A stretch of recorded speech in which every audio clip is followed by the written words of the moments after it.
Where do I start? I guess it started at birth. I came from a beautiful family, and I was blessed.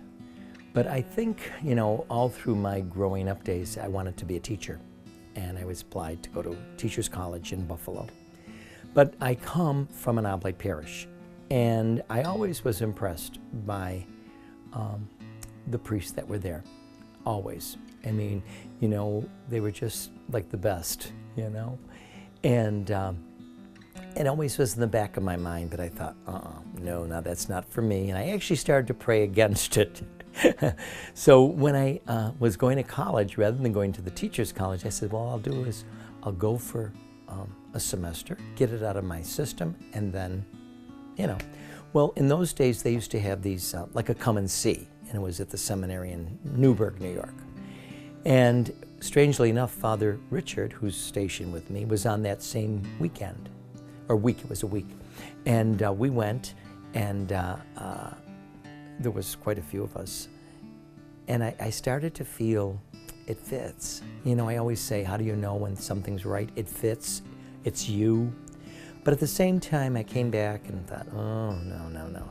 But I had the idea, okay, let's get it out of your system, go home, and we could say, well, I tried.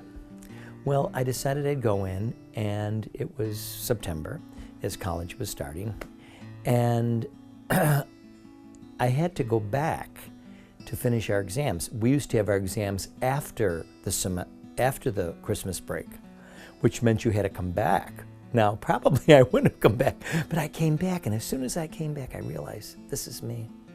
I felt at home, And that's where it began. But I think part of it really was coming from a parish that was an Oblate parish.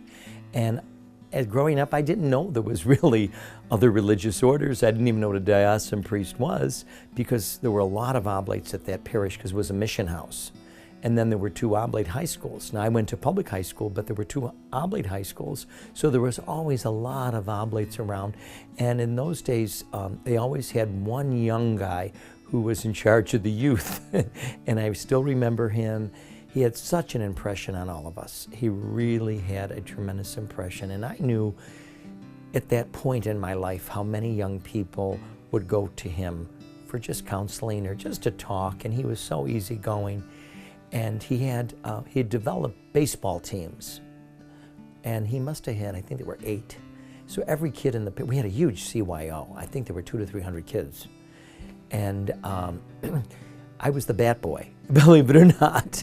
But I remember he was always there, and I thought, there was something drawn to me for that. And so I would always say it was my being blessed with, first of all, wonderful parents who never talked about vocation or anything, but it was just that they lived their vocation to the fullest and their commitment. And then being impressed by the Oblates, I just felt that was what I wanted to do. And here I am, I don't know how many years later, 50, I don't know, it's a long time.